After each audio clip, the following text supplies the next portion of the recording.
नमस्ते मेरी प्यारी जनतागण, कैसे हैं आप सब। I hope you all people are doing good, great and safe at your places. मेरा नाम है पलक राजपूत, आप सभी की कॉमर्स वाली दीदी एक बार फिर से स्वागत करती हूँ आप सभी का पढ़ ले 11th कॉमर्स पे। हमारा दूसरा पार्ट आ गया है आज का, हमारा बिल्स ऑफ एक्सचेंज का। पहले पार्ट में हम लोगों ने पूरी थ्योरी कवर करी थी, आज बहुत छोटू सा पार्ट पढ़ना है क्योंकि हमें आज सिर्फ प्रैक्टिकल जर्नल एंट्रीज को देखना है कि जब accounting of bills of exchange होती है तो कैसे उसको रिकॉर्ड किया जाता है। ठीक है, बुक्स ऑफ अकाउंट्स के अंदर वही मेन पार्ट है। सब्जेक्टिव अगर पेपर रहा तो आप लोगों के लिए क्वेश्चन यही आएगा कि अगर ऐसा ऐसा है तो इसकी जर्नल एंट्री क्या होगी। ठीक है, तो आज आप लोगों को जर्नल एंट्री देखने को मिलेगा, लेकिन before starting the video make sure कि आप सभी ने चैनल को सब्सक्राइब कर दिया है, लाइक बटन को भी दबा दिया है और बेल आइकन को भी दबा दिया है, जिससे कि आपको कोई भी इंपॉर्टेंट अपडेट कभी भी मिस ना हो। साथ ही साथ डिस्क्रिप्शन में गिवन है टेलीग्राम चैनल की लिंक, जहां पर जाकर आप फॉलो कर सकते हैं क्योंकि आपको वहां पर सारे अपडेट्स मिलेंगे। कौन सी वीडियो कब आ रही है, नोट्स का क्या सीन है, सब कुछ आपको वहीं पता चलेगा। एंड पढ़ले स्टोर प्ले स्टोर पे पढ़ले ऐप है, तो वो जाकर भी आप वहां जाकर भी आप पढ़ले ऐप को डाउनलोड कर सकते हैं ताकि आपको सारी चीजें वहां पर भी अवेलेबल रहेंगी।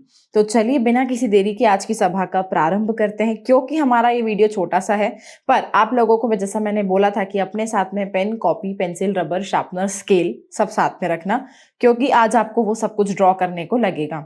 हम लोगों ने सब कुछ पढ़ लिया था, मीनिंग क्या होता है, एग्जाम्पल देखा था नील, नितिन, मुकेश वाले। ठीक है, ये थे ड्रॉवर, ड्रॉवी और पेई। फिर हम लोगों ने types of bill of exchange देखे थे, जहां पर ट्रेड बिल और अकोमोडेशन ऑफ बिल देखा था। Advantages of bill of exchange देखा था। प्रॉमिसरी नोट क्या होता है वो देखा था, जहां हम लोगों ने वादे करे थे कि मैं वादा करता हूं कि मैं आपको इतना इतना अमाउंट इतनी तारीख को इस वक्त पर दे दूंगा। फिर हम लोगों ने फीचर्स देखे थे बिल ऑफ एक्सचेंज के और प्रॉमिसरी नोट के। फिर हम लोगों ने पार्टीज देखी थी कि प्रॉमिसरी नोट में कितनी पार्टीज होती, तो यहाँ पर 2 ही पार्टी होती, मेकर और पेई। मेकर वो व्यक्ति होता है जो कि प्रॉमिसरी नोट बनाकर भेजता है, दैट मीन्स बायर। ठीक है, यहाँ पर बायर मेकर है, लेकिन बिल ऑफ एक्सचेंज में हमारा जो सेलर होता है वो मेकर होता है। ठीक है, पेई वो व्यक्ति होता है जिसको अल्टीमेट पेमेंट होने वाला है, या प्रॉमिसरी नोट जिसके पास में जाने वाला है। डिफरेंस देख लिया था, डिफरेंस आई होप आप लोगों ने पढ़ा होगा, और जो कुछ भी आपको समझ में नहीं आया होगा वो आप लोगों ने कमेंट सेक्शन में पूछा होगा। ठीक है, और इंपॉर्टेंट टर्म्स आप लोगों ने देख ली थी, जिसमें से आपको टर्म ऑफ बिल आना चाहिए, ड्यू डेट पता होनी चाहिए, डेज ऑफ ग्रेस कितने मिलते हैं। ठीक है, डेट ऑफ मैच्योरिटी पता होनी चाहिए। अब डेज ऑफ ग्रेस जनरली होगा ना कि अगर ऑब्जेक्टिव हुआ तो वो लोग पूछ सकते हैं कि how many days of grace given. ठीक है, इन बिल्स ऑफ एक्सचेंज, तो वो 4, 3, 7, 8 ऐसा कुछ तो भी एग्जाम्पल देंगे, तो आप लोगों को पता होना चाहिए कि सिर्फ 3 दिन ही हमें डेज ऑफ ग्रेस के रूप में मिलते हैं। ठीक है, ताकि हमें एक और चांस मिलता है कि हम 3 दिन के अंदर कहीं ना कहीं से पैसे का अरेंजमेंट करके अपने उस बिल को बाउंस, डिसऑनर होने से बचा लें। ठीक है, फिर हम लोगों ने बहुत सारी देखी थी। अकोमोडेशन बिल हमारी अकाउंटिंग में नहीं है, ना तो 11th में आपको पढ़ने को मिलेगा उसको, ना ही आपको 12th में। सिर्फ जो बच्चे सीए फाउंडेशन देने वाले हैं उनके लिए अकोमोडेशन ऑफ बिल बहुत इंपॉर्टेंट होता है, क्योंकि वहां पर वो अच्छे से पूछा जाता है।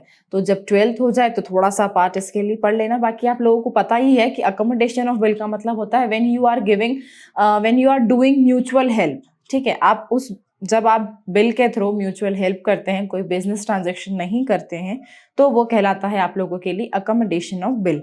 ठीक है, dishonour, noting charges, noting public notary public क्या होती है, और नोटिंग ऑफ बिल क्या होता है, ये सब आप लोगों ने देख लिया था। बिलेट साइट वही बिल होता है जिसको आपको स्टैम्प कराने की जरूरत नहीं होती है। Very good.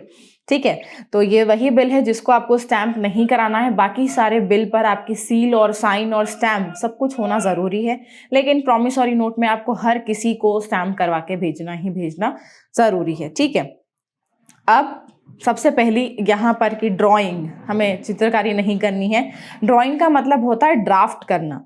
ठीक है, acceptance and payment of bill. अब यहाँ पर ये जो अकाउंटिंग आप लोगों को देखनी है, ये देखना है कि जब आप लोग बिल बनाते हैं तो उसकी एंट्री कैसे होती है। सबसे पहली चीज समझ लीजिए, आप लोगों को 2 लोगों की बुक्स में एंट्री करनी है। एक तो आपको एंट्री करनी पड़ेगी जिसने बिल बनाया है, दूसरी आपको एंट्री करनी पड़ेगी जिससे बिल आना है ना। जिसने बिल बनाया है, ड्रॉवर और ड्रॉई, इन दोनों की बुक्स में आपको एंट्री करनी पड़ेगी। बहुत एक्सट्रीम केस होगा जहां पर आपको पेई की बुक्स की एंट्री भी गिवन होगी, ठीक है। जहां पर वो एंडोर्समेंट वाला कॉन्सेप्ट आएगा ना, वहां पर आपको पेई भैया देखने को मिलेंगे। अदरवाइज पेई भैया की हमें कोई जरूरत नहीं है, क्योंकि हमारा ड्रॉवर ही हमारा पेई होता है। लेकिन ये सब समझाने से पहले मैं आप लोगों को बता दूं कि ये जो bill bill bill cheque cheque cheque हम लोग कर रहे थे, इसको असलियत में किस क्या क्या बोला जाता है, ठीक है। तो सपोज मान लीजिए कोई दो लोग हैं यहाँ पर आप लोगों के पास में, एक ये है बंदा छोटा सा, ठीक है, और एक ये है। अब ये जो है ये सेलर भैया हैं और ये जो है ये बायर भैया हैं, ठीक है। इनके बीच में कोई तो भी बिजनेस ट्रांजैक्शन हुआ होगा, लेकिन वो बिजनेस ट्रांजैक्शन भी कब हुआ है प्यारी जनतागण?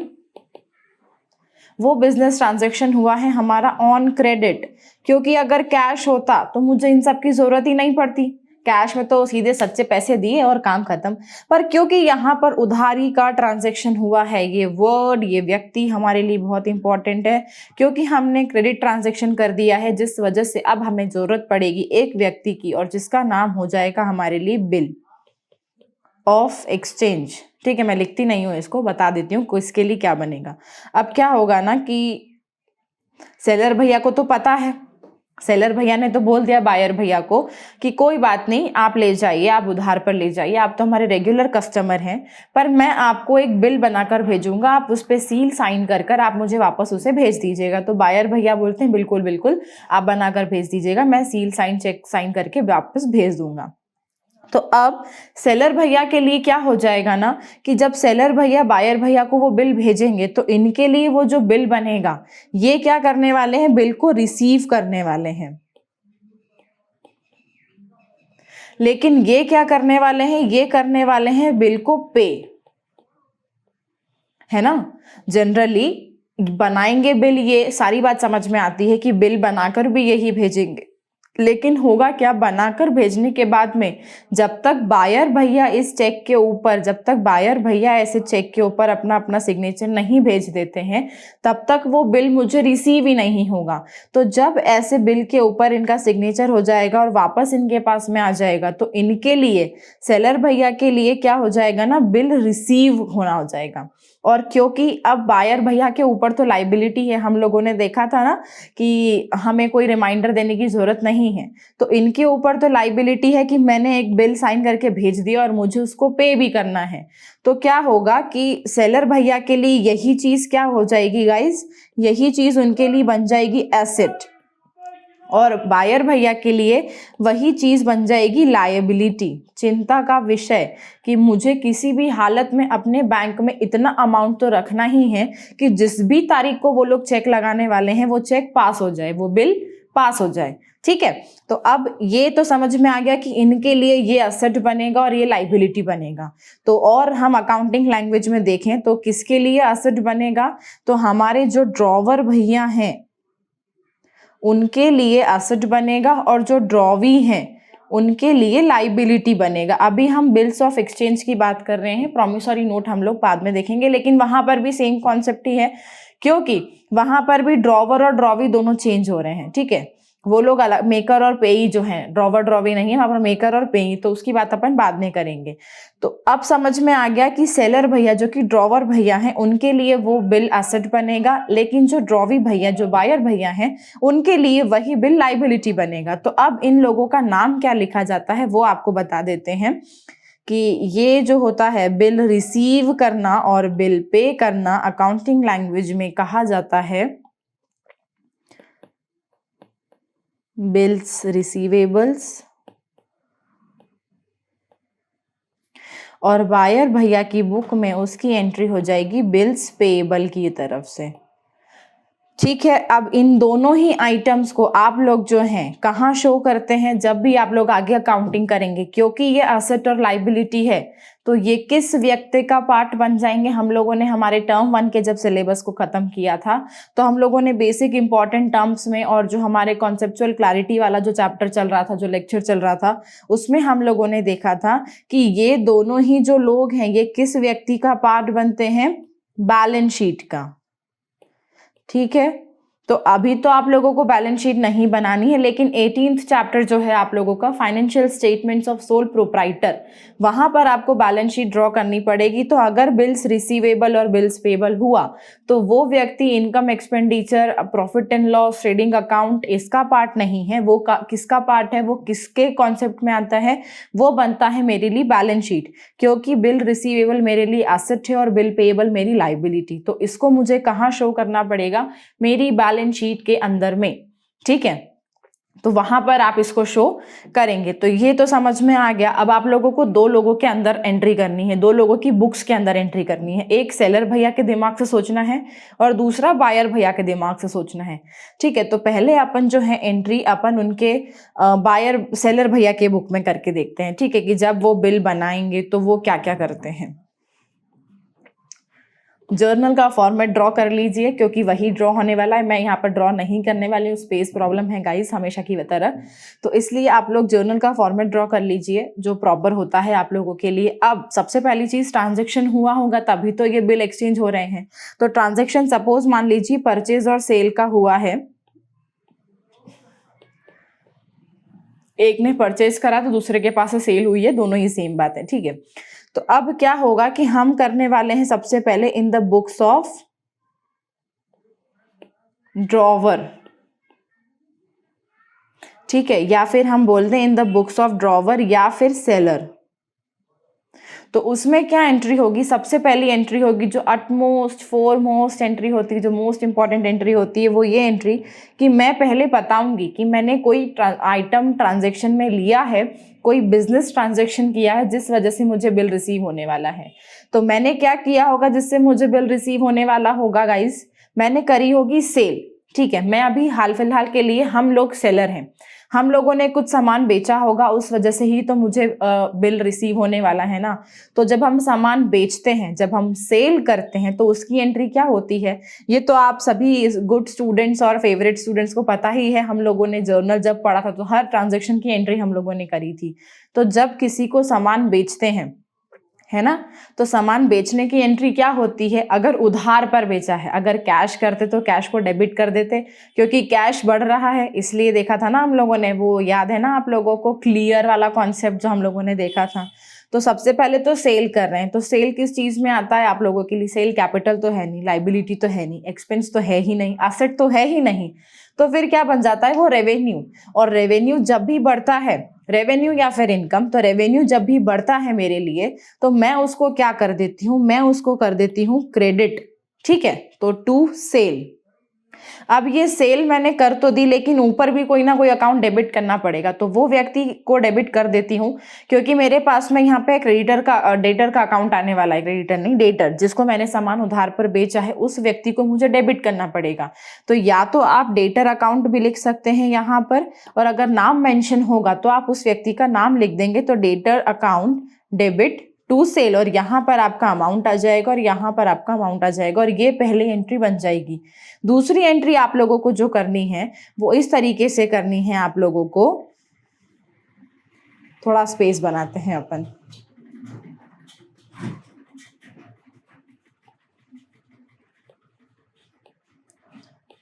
इन द बुक्स ऑफ सेलर, पहली एंट्री आ जाएगी डेटर्स अकाउंट डेबिट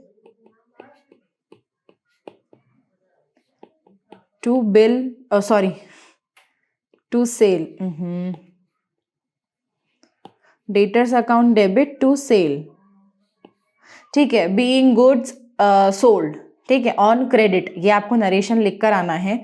दूसरी एंट्री होगी कि अब आपने बिल बनाकर भेजा होगा और वो साइन कर कर आने वाला है, तो आप लोगों के लिए, क्योंकि बिल रिसीवेबल अभी बताया मैंने वो क्या है, आप लोगों की असेट है, और जब भी कोई चीज मेरी असेट बढ़ती है तो मैं असेट को क्या कर देती हूँ, डेबिट। हमने क्लियर वाला कॉन्सेप्ट पढ़ा था, इसलिए बहुत डीप में नहीं बताऊंगी, सिर्फ क्लियर के शब्दों को बताऊंगी। तो क्लियर का ए जो होता है वो एसेट को स्टैंड करता है, और बिल रिसीवेबल मेरे लिए एसेट है, तो जब भी मेरी एसेट बढ़ती है तो मैं एसेट को कर देती हूँ डेबिट। तो यहाँ पर मैं क्या करने वाली हूँ, मैं बिल रिसीवेबल अकाउंट को कर दूंगी डेबिट, और जिस व्यक्ति से मुझे वो आने वाला है वो कौन है मेरे लिए, वो है डेटर, या फिर उसका नाम मेंशन होगा तो वो नाम आप लोग लिख सकते हैं। और यहाँ पर आपका नरेशन आ जाएगा बीइंग बिल रिसीव्ड। अब जब इस बिल का पेमेंट होगा, ठीक है, जब भी हमारी मैच्योरिटी डेट आएगी, जब भी हमारी ड्यू डेट आएगी, उस ड्यू डेट पे हमें पेमेंट मिलेगा। तो पेमेंट मिलने के लिए क्या होगा कि इस बिल रिसीवेबल को हम बैंक में भेजेंगे। बैंक में हमारा पैसा बढ़ जाएगा, ठीक है। तो बैंक में हमारा पैसा बढ़ जाएगा, दैट मीन्स कि ये बिल का पेमेंट हो गया है, तो बैंक बढ़ जाएगी। तो बैंक जब भी बढ़ती है तो बैंक मेरी बढ़ने से मैं क्या कर देती हूँ, उसको डेबिट कर देती हूँ। और जिस वजह से वो बढ़ रही है उसको क्रेडिट कर देंगे। तो वो किस वजह से बढ़ रही, क्योंकि आप लोगों को बिल रिसीव हुआ है ना। तो बैंक को डेबिट कर देंगे और बिल रिसीवेबल से आप लोग उसको क्रेडिट कर देंगे। दूसरा कॉन्सेप्ट, एक और जो लॉजिकल कॉन्सेप्ट है, वो इसलिए क्योंकि मैंने बिल रिसीवेबल को डेबिट करा हुआ है मेरी बुक में। तो अब अगर वो मुझे रिसीव हो गया है तो इसका अकाउंट मुझे क्लोज करना पड़ेगा, जिस वजह से जिस चीज को पहले डेबिट किया जाता है उसको हमें बाद में क्रेडिट करना पड़ता है क्लोज करने के लिए। और जो चीज पहले क्रेडिट हुई होती है उसको क्लोज करने के लिए डेबिट किया जाता है, ठीक है। तो लॉजिक तो ये होता है कि bank account debit to bills receivable को इसलिए हम लोग क्लोज करने के लिए इसको क्रेडिट कर रहे हैं।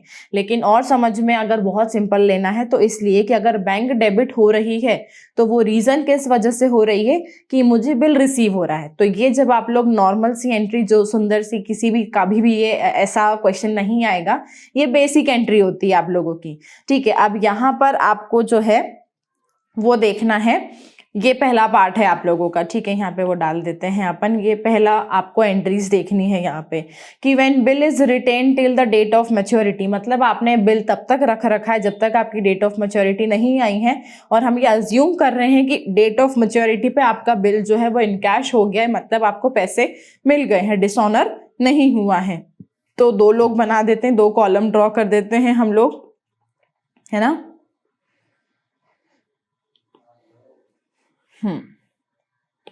अब यहाँ पर जो है वो सेलर भैया की बुक्स चलेंगी और यहाँ पर जो है बायर भैया की बुक्स चलेंगी, ठीक है। मैं एंट्रीज बता रही हूँ, क्वेश्चन अगर सॉल्व करना रहेगा तो मैं टेलीग्राम पे आप लोगों को क्वेश्चंस डाल दूंगी, इलस्ट्रेशंस होंगे, क्वेश्चन होंगे, आप लोग सॉल्व कर कर आप लोग डालिएगा तो देखते जाएंगे। यहाँ पर नॉर्मली जो एंट्रीज बता रही हूँ हर जगह सिर्फ इन्हीं एंट्रीज को ध्यान रखना है। बस ये याद रखना कि उसमें कॉन्सेप्ट कौन सा है। यहाँ पर आपको 5 कॉन्सेप्ट देखने हैं, जहाँ पर जैसे बिल डिस्काउंट करवाओगे बैंक से, एंडोर्स करोगे, फिर बिल सेंड फॉर कलेक्शन हो जाएगा तब, और डिसऑनर ऑफ बिल, ठीक है। तो यहाँ पर आप लोगों को 5 तरीके की चीजों को देखना है। तो 5 तरीकों की अलग अलग चीजों में एंट्रीज कैसी होती हैं वो देखनी है। तो सेलर भैया की बुक में तो वही पहली एंट्री तो दोनों में एक ही रहेगी। पहली एंट्री इसकी बुक में बनेगी कि ए और बी लेके चलते हैं हम लोग, तो A account debit to sale, ठीक है। और दूसरे में हम लोग देखते हैं कि मैंने, क्योंकि परचेस करा होगा इन लोगों ने, बायर भैया ने तो परचेस करा होगा, तो परचेस अकाउंट डेबिट टू किससे, टू बी। तो ये पहली एंट्री, ये पहली एंट्री। सेलर भैया की बुक में सेल की एंट्री होगी, बायर भैया की बुक में परचेस की एंट्री होगी, ठीक है, पहली एंट्री। अब दूसरी एंट्री कि इनको बिल मिलने वाला है, और इनको बिल मिलने वाला है तो बिल मेरी एसेट है, एसेट है, जब बढ़ती है तो हम उसको कर देते हैं, नॉर्मली अकाउंट्स की लैंग्वेज में बिल्स रिसीवेबल को बीआर लिखते हैं। तो बीआर का अकाउंट जो है वो मैं डेबिट करवा दूंगी, और वो मुझे किससे मिलने वाला है, टू ए भैया से, जिनको मैंने क्रेडिट माल बेचा था। फिर दूसरी यहाँ पर बायर भैया की बुक में क्या होने वाला है ना कि ये तो बिल पे करेंगे, तो इनके लिए बिल पे करना तो लाइबिलिटी बनेगी। तो हम लोगों ने एक बात सीखी थी कि जब भी लाइबिलिटी बढ़ती है, चिंता का विषय बढ़ जाता है, तो चिंता को मैं कर देती हूँ क्रेडिट और बिल पेएबल को बीपी लिखते हैं, ठीक है। तो टू बीपी अकाउंट। अब ये बीपी अकाउंट क्रेडिट तो कर दिया, लेकिन किसकी वजह से हो रहा है, क्योंकि मैंने बी अकाउंट डेबिट, मैंने बी से उधार माल खरीदा था, इसलिए मैंने उनको बिल्स पेएबल भेज दिया है। अब फाइनल एंट्री होगी कि आप लोगों को कैश रिसीव हो गया और इनकी बैंक से कैश कट गया है। तो सेलर की बैंक बढ़ जाएगी क्योंकि उसको बिल रिसीव होगा, तो उसकी बैंक अकाउंट डेबिट कर देंगे, और जो अकाउंट जिस वजह से बैंक अकाउंट डेबिट हो रहा है उसको हम लोग क्रेडिट कर देंगे, ठीक है, opposite account to B R account. यहाँ पर भी सेम एंट्री होगी। अब क्योंकि इनका बिल पेएबल जो है वो बिल खत्म हो गया है, पास हो गया है, डिसऑनर बाउंस नहीं हुआ है, तो वो लोग डाल देंगे कि बिल पेएबल का अकाउंट को कर दो खत्म, और बड़े दुख के साथ में इनकी बैंक को हम लोगों को करना पड़ जाएगा क्रेडिट, क्योंकि इनकी बैंक से पेमेंट कट गया होगा, है ना। तो ऐसे आप लोगों को ये पहला जो कॉन्सेप्ट होता है, बेसिक कॉन्सेप्ट, जहां पर सेलर और बायर की बुक में आपको इस तरीके से एंट्रीज को देखना है। पहली एंट्री सेल और परचेज की ही होगी, अगर क्वेश्चन में गिवन नहीं है तब भी आप लोग कर आएंगे। ये वाली जो एंट्री होती है, ये नॉमिनल ये कॉमन सेंस वाली एंट्री होती है, क्योंकि बाकी की जितनी भी एंट्रीज हैं वो आप तभी कर सकते हैं जब आपने ये वाली एंट्री और इस वाली एंट्री को शो किया होगा, ठीक है। बिना ये वाली एंट्री के हम कैसे बोल सकते हैं कि मुझे बिल रिसीव हुआ है या मुझे बिल पे करना है। तो अगर क्वेश्चन में गिवन ना हो तब भी ये आप लोगों की रिस्पॉन्सिबिलिटी है कि आप लोग सेल और परचेज की एंट्री करके आएंगे, ठीक है, बिना बोले। तो ये हो गया आप लोगों का पहला कॉन्सेप्ट में। अब दूसरे कॉन्सेप्ट में क्या होगा कि जब आप बिल को डिस्काउंट करवाने वाले हैं, बिल को डिस्काउंट करवाने का कल मैंने आप लोगों को मतलब बताया था कि जब भी आप लोग बिल डिस्काउंट करवाते हैं, मतलब कि बैंक आपसे कुछ चार्जेस लेती है, ठीक है, वो पेमेंट करने का। आप बैंक में बिल डालते हो तो बैंक पेमेंट करती है, तो बैंक आपसे कुछ चार्जेस लेती है उस चीज के कि मैंने आपको पैसे दिए हैं तो मुझे भी तो कुछ मिलना चाहिए ना। तो वो आप लोगों के लिए बैंक जो है वो चार्जेस काट लेती है। और मैंने ये बात भी बताई थी कि ये चार्जेस जो हैं वो मेकर भैया, ड्रॉवर भैया, सेलर भैया की बैंक ही काटेगी। ड्रॉवी भैया, बायर भैया की बैंक उनकी बैंक से चार्जेस नहीं काटेगी, क्योंकि कैश जो है बिल जो है वो डिस्काउंट सेलर भैया ही अपनी बैंक से कराने वाले होंगे, इसलिए, ठीक है। तो उनकी बुक में जब हम लोग एंट्री देखेंगे तो 2 ही कॉलम बना लेते हैं। वैसे तो एक ही सेलर भैया की बुक में, बाकी जो इसकी एंट्री तो सेम ही रहेगी। बायर की जो एंट्री है वो सेम है, अभी जो हम लोगों ने यहाँ देखी वही रहेगी। सेलर की एंट्री बता देती हूँ वो कैसी हो जाएगी, ठीक है। तो पहले लाइन ड्रॉ कर देते हैं।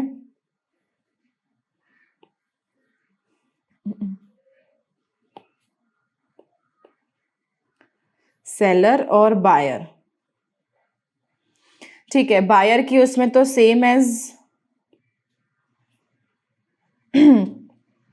फर्स्ट कॉन्सेप्ट की तरह रहेगी आपकी एंट्रीज, कि पहले आप परचेज की एंट्री डालना, फिर बिल पेएबल देने की एंट्री डालना, और फिर बिल पेएबल खत्म हो गया, मतलब आपका कैश हो गया है, आपका बिल जो है वो इन कैश हो चुका है, उसकी एंट्री डालना है, ठीक है। लेकिन सेलर की एंट्रीज जो है वो थोड़ी सी चेंज हो जाएंगी। वो इस तरीके से चेंज होंगी कि देखो, सबसे पहली एंट्री जो होती वही बेसिक एंट्री आप लोग डालोगे कि ए अकाउंट को हम लोग डेबिट कर देंगे to sale, being good sold on credit. दूसरी एंट्री आप लोगों की हो जाएगी ये वाली कि आपको बिल रिसीव होने वाला है, to B, being bill receivable received, ठीक है। तीसरी एंट्री जो होगी, और वही आप लोगों के लिए इंपॉर्टेंट एंट्री है, वो एंट्री इस तरीके से बनेगी कि पहले तो आप लोग इस बिल को बैंक में भेजोगे। अब क्योंकि बैंक में भेजोगे तो बैंक बढ़ेगी, ठीक है। तो बैंक अकाउंट को हम लोग डेबिट कर देंगे, और अल्टीमेटली टू बीआर अकाउंट ही आने वाला है, क्योंकि बिल्स रिसीवेबल को हमको क्लोज करना है ना। अब यहाँ बीच में मैंने स्पेस इसलिए छोड़ी है क्योंकि आपका यहाँ पे एक व्यक्ति आने वाला है, और वो आने वाला है यहाँ पर डिस्काउंट अकाउंट। अब अगर मैं आप लोगों से हाल फिलहाल क्वेश्चन पूछूं कि डिस्काउंट अकाउंट को मैंने डेबिट क्यों करा है, तो आप लोग कमेंट सेक्शन में बता सकते हैं। जिस दिन भी ये वीडियो प्रीमियर होगी मैं वो कमेंट को देखूंगी, और अगर सही हुई तो हम उसको लाइक भी करेंगे, ठीक है। तो देखते हैं कौन कौन सही आंसर देगा। आप लोगों के पास में 2 से 3 सेकेंड्स ही हैं, क्योंकि मुझे आगे भी पढ़ाना है इसलिए। तो बताओ कि डिस्काउंट अकाउंट को हम लोगों ने डेबिट क्यों करा है, ठीक है। 1 2 3, ठीक है, खत्म, कोई बात नहीं। आई होप कि आप लोगों ने, सबने, बहुत सारे लोगों ने सही आंसर दिया होगा। डिस्काउंट अकाउंट डेबिट इसलिए भी किया गया है, इसलिए ही किया गया है क्योंकि जब क्लियर का कॉन्सेप्ट हम लोगों ने पढ़ा था ना, तो क्लियर में एक वर्ड था ई स्टैंड्स फॉर एक्सपेंस, और डिस्काउंट क्योंकि मेरे लिए एक्सपेंस है, मेरी बैंक से वो चार्जेस कट रहे हैं। वो कट क्यों हो रहे हैं? क्योंकि मैं उससे बिल अपना इनकैश करा रही हूँ, तो मेरी बैंक कुछ चार्जेस कट कर रही है, तो वो मेरे लिए बनने वाला है एक्सपेंस। और जब भी एक्सपेंस होते हैं तो मैं उसको डेबिट कर देती हूँ, जब भी एक्सपेंस बढ़ते हैं तो डेबिट कर देती हूँ। इसलिए यहाँ पर एंट्री आ जाएगी bank account debit, discount account debit, to bill receivable. अब बैंक अकाउंट में वो अमाउंट आएगा जो कि आपका डिस्काउंट काटने के बाद में बचा है। सपोज मान लीजिए बिल आपका था 1000 का और डिस्काउंट कट गया 100 रुपए, तो बैंक अकाउंट में आ जाएंगे 900 रुपए, यहाँ पर 100 रुपए, और बिल रिसीवेबल जितने से डेबिट किया था उतने से ही आप लोगों को क्रेडिट भी करना पड़ेगा। ठीक है, समझ में आया? तो ये जब की एंट्री होगी जब बिल डिस्काउंट करवाते हो आप बैंक से तब की।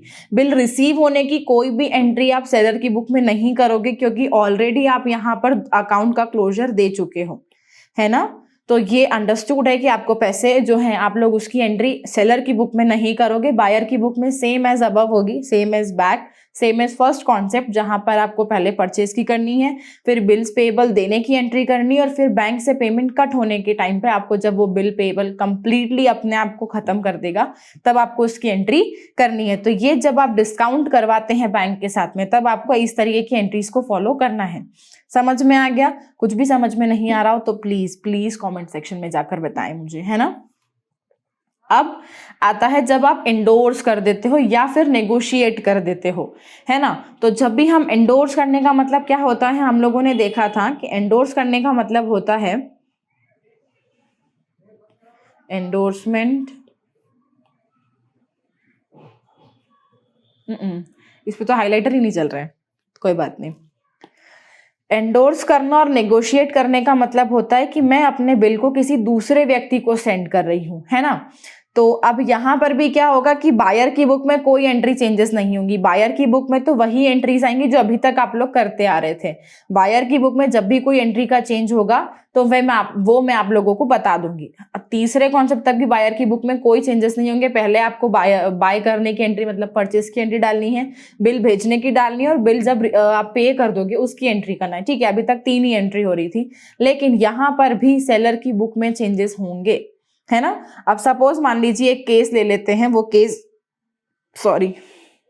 इस तरीके से है कि ए ने 20 को कुछ इन लोगों के बीच में परचेज और सेल ट्रांजैक्शन हुए हैं। ठीक है, यहां पर हुआ है बिजनेस ट्रांजैक्शन, और सी जो है वो जो है ए का क्रेडिटर है, क्रेडिटर ऑफ ए।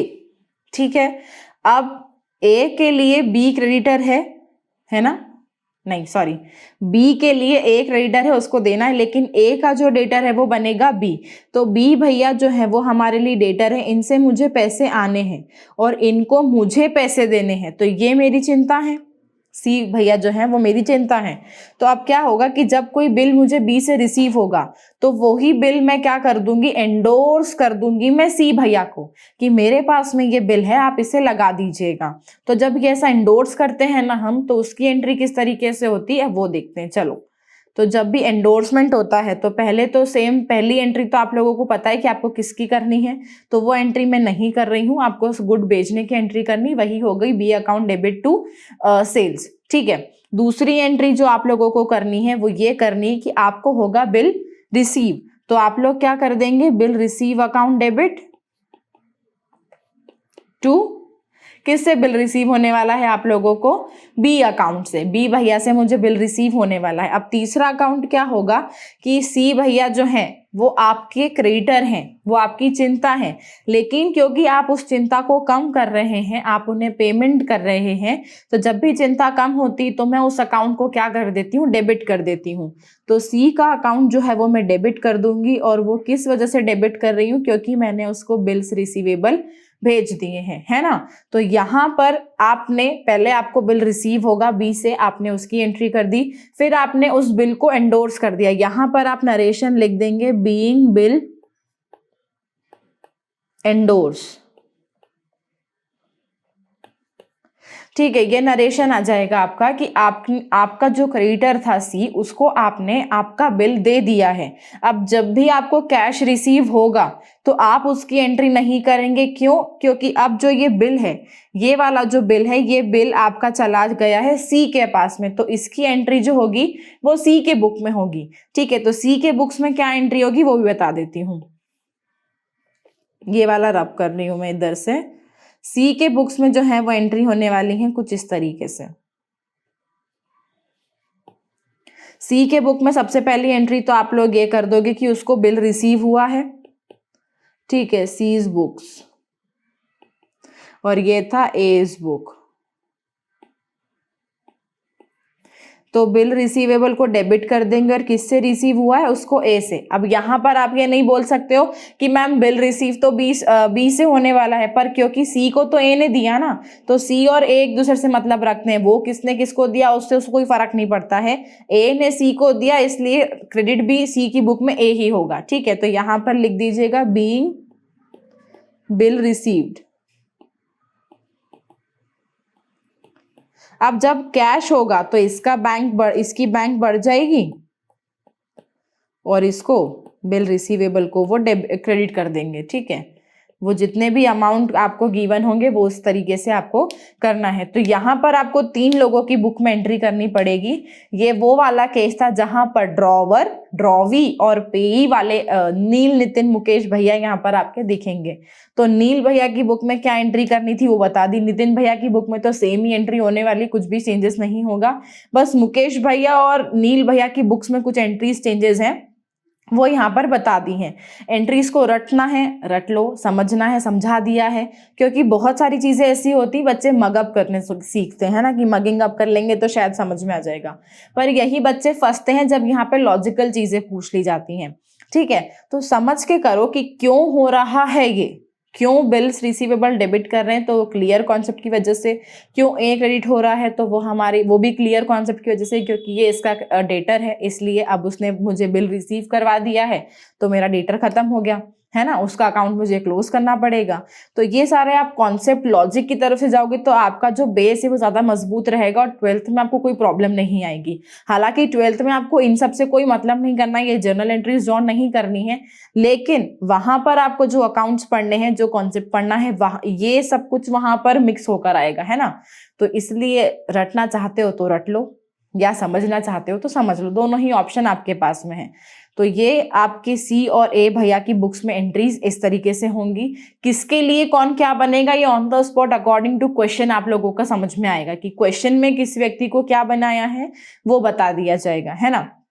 अब ये आपका थर्ड कॉन्सेप्ट भी खत्म हो गया कि अगर बिल एंडोर्स या नेगोशिएट किया जाता है तो एंट्रीज कैसे होती हैं। अब है अगर बिल सेंट फॉर कलेक्शन हो जाए, जैसे मैंने आप लोगों को बताया था कि क्योंकि हम बड़ी बड़ी फर्म्स में क्या होता है कि आए दिन बिल्स मिलते हैं, रोजाना बिल्स होते हैं, तो उन लोगों को क्या डर होता है कि ऐसा ना हो कहीं कि कोई बिल रह जाए, ऐसा ना हो कि कोई बिल रह जाए। अगर कोई बिल रह गया तो लाखों का नुकसान हो सकता है। 1000 रुपए का बिल तो कोई बनाकर भेजेगा नहीं, लाखों में होंगे, करोड़ों में बिल्स होते हैं ना, तो वो उतना नुकसान हो ना जाए, इसलिए वो बैंक से एक एजेंट हायर करते हैं और उनको वो सारे बिल्स कलेक्ट करने की जिम्मेदारी दे देते हैं। तो बायर भैया की बुक में तो कोई चेंजेस नहीं है, अभी भी आपको वही करना है, परचेज की एंट्री डालना है, बिल पे करने की एंट्री, बिल पेएबल देने की एंट्री डालना है और बिल पे करने की एंट्री डालना है ना।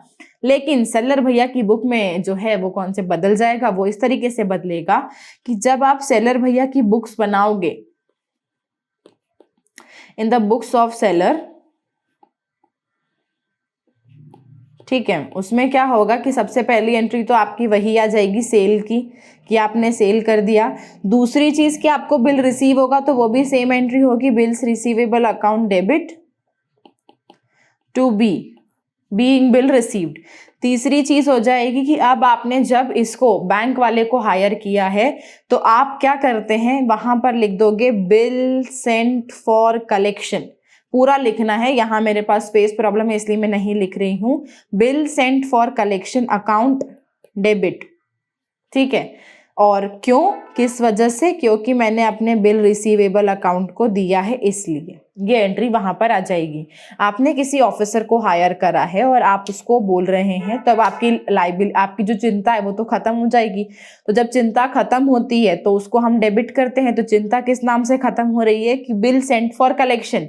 अब वो चले जाएंगे, अब मुझे कोई चिंता नहीं कि मेरे बिल कब रिसीव होने वाले हैं, वो अपने आप एनकेश हो जाएंगे, मुझे कोई देखने की जरूरत नहीं है।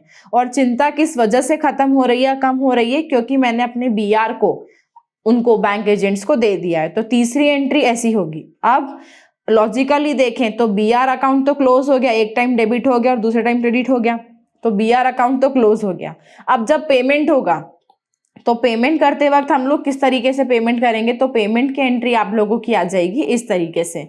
जो आपकी फोर्थ एंट्री होगी और जो कि मोस्ट इंपॉर्टेंट एंट्री है इस पार्ट में, वो ये है कि जब पेमेंट होगा तो क्या हो जाएगा कि बैंक अकाउंट आपका बढ़ेगा, क्योंकि बैंक से ही पेमेंट होने वाला है। और आप क्रेडिट किसको करेंगे, BSF को नहीं, बिल सेंट फॉर कलेक्शन को, क्योंकि हमने लाइबिलिटी इनको दी थी, है ना, हमने अपनी जिम्मेदारी इनको दे दी थी कि अब आप इनको कर दीजिए, क्योंकि फिर अब उन लोगों ने अपना निभा दिया। तो अब बिल रिसीवेबल को तो वापस डाल नहीं सकती, क्योंकि अकाउंट गड़बड़ी हो जाएगी, कॉन्सेप्ट खत्म हो जाएगा। यहाँ पे कॉन्सेप्ट को खत्म थोड़ी करना है, कॉन्सेप्ट की 12 नहीं बजानी है।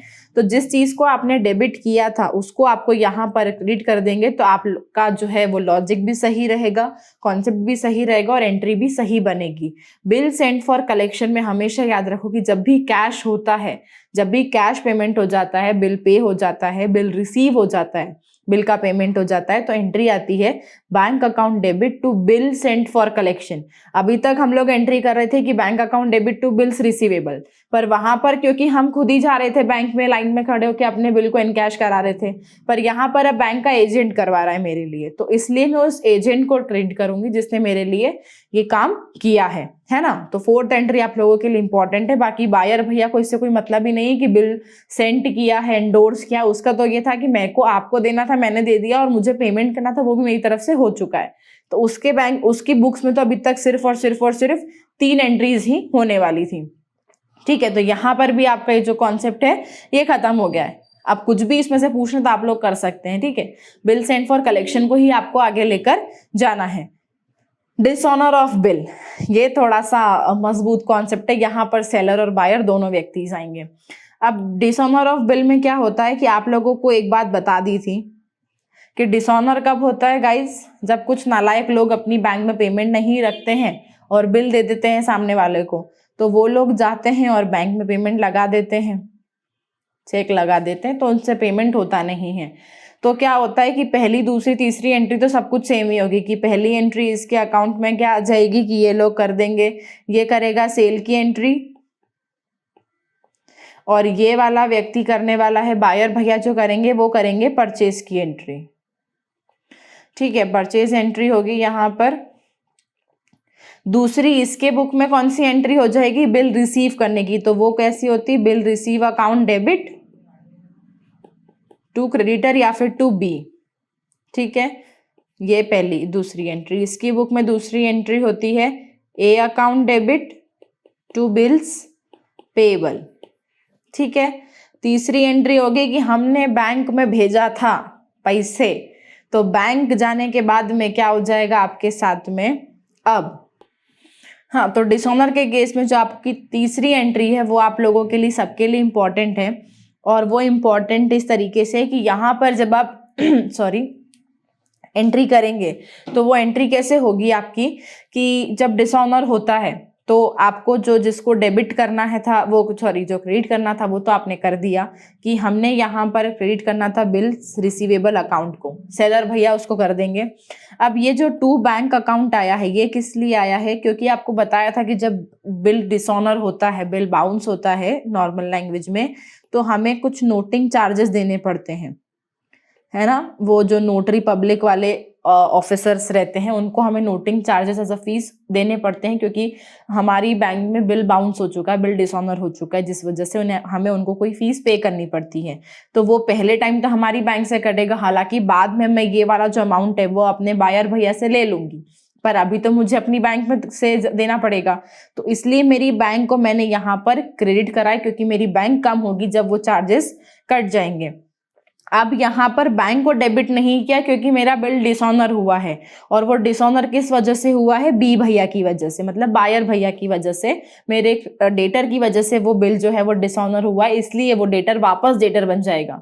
ठीक है, मेरा बिल जो रिसीव होने वाला था वो मुझे रिसीव नहीं हुआ, वो इनकैश नहीं हुआ, बल्कि मेरा डेटर वापस मेरा डेटर बन चुका है, इसलिए उसको मैं यहाँ पर डेबिट कर रही हूँ। ठीक है, और टू बिल्स रिसीवेबल, क्योंकि ये मिला ही नहीं, उसको डेबिट कर, इसको क्रेडिट कर देंगे, उसके अकाउंट को क्लोज करना पड़ेगा जो यहाँ पर मैंने उसको डेबिट किया था, और ये बैंक अकाउंट वो आएगा जो मैंने नोटिंग चार्जेस पे करे हैं, तो यहाँ पर फुल अमाउंट आएगा इन दोनों को प्लस करके। ठीक है। अब जो बायर भैया है उनके साथ में अपोजिट एंट्री जाएगी कि बिल्स पेबल को वो डेबिट करेंगे क्योंकि उनको अकाउंट क्लोज करना है, वो हुआ नहीं। नोटिंग चार्जेस वो डेबिट करवाएंगे क्योंकि हमने बोला था अल्टीमेटली जो भी खर्चा आपकी वजह से हमको हुआ है वो मैं तो आपसे लूंगी, तो नोटिंग चार्जेस इसके लिए एक्सपेंस बनेंगे, है ना। तो इसलिए यहां से वो इसके एक्सपेंस जब बढ़ते हैं तो वो डेबिट कर देगा और ए को वो इसका बिल्स पेबल का प्लस ये नोटिंग चार्जेस का अमाउंट दोनों मिला कर देगा। अब इसके डिसऑनर के बाद में क्या हो सकता है कि वो नया बिल ड्रॉ करके भी दे सकता है, और अगर ऐसा नहीं हुआ तो हो सकता है वो खुद कैश पेमेंट ही कर दे हाथों हाथ। तो जो भी केस होगा, अगर नया बिल ड्रॉ करे तो ऑलरेडी आपका ये वाला बिल तो कैंसिल हो ही चुका है। अब जब नया बिल आएगा तो सेम एंट्री कर देना कि A account debit to bills payable, और इसके यहाँ पे B account bill receivable account debit to B. ठीक है, तो रिन्यूअल ऑफ बिल खैर हमारी बुक में नहीं है, इस साल हमें वो हट गया है, इसलिए इसके बाद का जो कॉन्सेप्ट होता है कि बिल रिन्यू कराना पड़ता है, फिर रिटायरमेंट देखते हैं हम लोग कि अगर मैच्योरिटी डेट से या ड्यू डेट से पहले कोई पेमेंट कर दे तो क्या चीज़ें होती हैं, तो वो हमारे केस का पार्ट नहीं है। ठीक है, वो हमारे this is not our cup of tea this time, है ना, तो वो हम लोगों को नहीं देखना है। तो डिसऑनर के टाइम पे आपको ये दो एंट्रीज इंपॉर्टेंट याद रखनी है कि अगर डिसऑनर होता है तो कौन डेबिट होने वाला है और कौन क्रेडिट होने वाला है, इसका ध्यान रखना है। नोटिंग चार्जेस, और यहाँ पर सेलर की बुक में हमेशा बैंक अकाउंट ही आएगा, नोटिंग चार्जेस नहीं आएंगे, क्योंकि नोटिंग चार्जेस अल्टीमेटली खर्चा जो है वो बायर का होता है, मुझे उससे लेने हैं, है ना। तो यहाँ पर आपका अकाउंटिंग जो है वो खत्म हो जाती है बिल रिसीवेबल्स की, बिल्स ऑफ एक्सचेंज की। प्रॉमिसरी नोट में भी आपको सेम चीजें फॉलो करनी है, खैर आता बिल ऑफ एक्सचेंज है इसलिए, तो ये यहाँ पर खत्म होता है। अब आने वाले टाइम में हम लोग पढ़ने वाले हैं हमारा जो नेक्स्ट चैप्टर है that is rectification of error. लेकिन उससे पहले मैं कोशिश करती हूँ कि मैं टेलीग्राम पे आप लोगों के लिए कुछ क्वेश्चंस ड्रॉ करवा दूं, जिससे कि आप लोग प्रैक्टिस कर सकते हैं, और जो भी प्रॉब्लम होगी तो वहां पर पूछ लीजिएगा, फिर अपन उसको डिस्कस कर लेंगे वहां पर।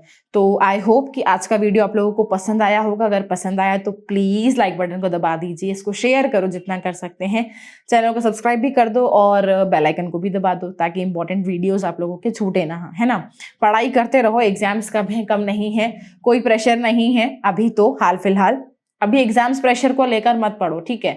अभी कुछ भी पता नहीं, अनसर्टेनिटी में है हम लोग, सब लोग, हमें कोई पता नहीं कब क्या हो सकता है, बस हमें ये करना है कि हमें पढ़ना अच्छे से है। तो आज की वीडियो को देखकर अपनी बुक से जितने भी क्वेश्चन कर सकते हो वो करो, मैं जितने डालूंगी टेलीग्राम पे वो सारे सॉल्व करना, और फिर जो डाउट्स आते हैं वो कमेंट सेक्शन में पूछना। और अभी भी अगर कुछ समझ में नहीं आया है तो please do let me know in the comment section, मैं आप लोगों की कमेंट्स का इंतजार करूंगी। एंड जिसने भी वो आंसर सही दिया होगा, वो 3 सेकंड वाला मैंने कुछ तो भी पूछा था आप लोगों से, तो उसको लाइक बटन जरूर मिलेगा, ठीक है। तो चलिए मिलेंगे नए वीडियो में, मतलब हम मिलेंगे अब सैटरडे को। तब तक अपना ध्यान रखो, घर पर रहो, सुरक्षित रहो, अच्छे से पढ़ाई करते रहो, घर वालों का ध्यान रखो, बाहर मत निकलो, wear mask, do sanitisation and eat healthy and stay safe, stay home.